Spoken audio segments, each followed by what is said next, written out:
రాష్ట్రంలో వ్యవస్థలు కూటమి పాలనలు దారుణంగా విఫలమయ్యాయని, ఆధారాలు లేకుండానే మాజీ మంత్రి కాకాణి గోవర్ధన్ రెడ్డిని జైలుకు పంపించారని వైఎస్ఆర్సీపీ నేత సజ్జల రామకృష్ణారెడ్డి అన్నారు. శనివారం నెల్లూరు జైల్లో కాకాణితో ములాఖత్ అయిన అనంతరం ఆయన మీడియాతో మాట్లాడారు. వైఎస్ఆర్సీపీ నేతలపై వరుస పెట్టి తప్పుడు కేసులు పెట్టి భయపెట్టాలని చూస్తున్నారన్నారు. కల్పిత కథనాలు సృష్టించి ఆధారాలు లేకుండానే మాజీ మంత్రి కాకాణి మీద కేసులు పెట్టి జైలుకు పంపారని, ఇది పరాకాష్ఠకు చేరిందని, అక్రమంగా అరెస్టు చేస్తే బయటకు వచ్చాక వాళ్లు మరింత రాటు తేలుతారని సజ్జల అన్నారు. వైఎస్ఆర్సీపీ మరింత బలపడుతోంది. భయము బాధ ఏదంటే ఈ విశృంఖలత్వం పెరిగిన తర్వాత రాష్ట్రంలో ఓ సిస్టమ్స్ అలవాటు పడిన వ్యవస్థ, పోలీసు వ్యవస్థ, అది గాడి తప్పితే ఎట్లుంటుందనే ఫలితాలు మనం ఏ బీహార్లోనో ఆటవిక రాజ్యాల్లోనూ చూస్తాము. నిరంకుశత్వం ఉన్నప్పుడు ఎమర్జెన్సీ టైంలో చూసాం. ఇప్పుడు మళ్లీ అది రుచి చూపిస్తున్నారు. మళ్లీ వెనక్కు తెచ్చుకోవడం కష్టం. చంద్రబాబు నాయుడు గారికి అది తెలిసినట్లేదు. రెండవది, నువ్వు నాటిన విత్తనం ఈరోజు ఏదైతే రేపు దాని ఫలాలు ఎట్లుంటాయనేది కూడా ఆయన ఊహించట్లేదు. భయంకరంగా ఉంటాయి. ఇంత సింపుల్ అనుకోరా.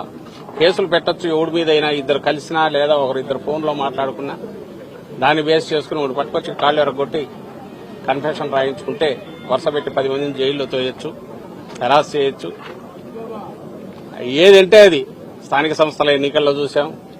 ఈ మధ్య జరిగిన ఉప ఎన్నికల్లో, నిన్నటికి నిన్న తెనాలిలో చూశాం. కేసు ఏదైనా తప్పులు చేస్తే కేసు పెట్టచ్చు, తప్పులేదు. రోడ్డు మీద కూర్చోబెట్టి సినిమాల్లో కదా మనం చూసి భయం వేస్తుంటది, ఒళ్ళు గగురు పోస్తుంది. టాకీ డ్రెస్ వేసుకుని బూట్కాలు కళ్ళ మీద పెట్టి లాఠీలతో బాదుతున్నారంటే మళ్ళీ లాఠీ మార్చి లాఠీ. అసలు ఎక్కడున్నాం మనం? ఇదంతా దేని ఫలితం అంటే ఏడాది క్రితం వచ్చిన వీళ్ళ రెడ్ బుక్ పాలన ఫలితం. నిన్న చూశాను. అసలు ఎక్కడున్నామో కూడా అర్థం కాలే. మీ ఈ జిల్లాలో కావలిలో ఎక్కడో ఏదో స్టేజ్ మీద మొత్తం బట్టలు లేకుండా డాన్స్ చేస్తున్నారు. అసలు దానికి ఎక్కడ ఇంతవరకు ఎప్పుడు ఇట్లా జరగల. ఎక్కడన్నా కొండల్లోనో ప్రైవేట్ గెస్ట్ హౌస్లోనో ఎక్కడైనా జరిగితే ఏమని అనుకోవచ్చు. ఎవరు పట్టించుకునేవారు. మన సొసైటీలో, సభ్య సమాజంలో ఓపెన్ గా జరుగుతున్నాయి ఇవన్నీ. ఎందువల్ల ఇది సిస్టమ్ ఫెయిల్ అయిపోయింది. వాళ్ళకు తాబేదారులుగా ఉండే అధికారులను ముందు పెట్టి నడిపిస్తున్నారు. డ్రెస్సులో, కాకి డ్రెస్సులో గూండాయిజం అనేది ఒకప్పుడు అనుకునేవాళ్ళం. అది కళ్ల ముందు ఇప్పుడు కనపడుతుంది.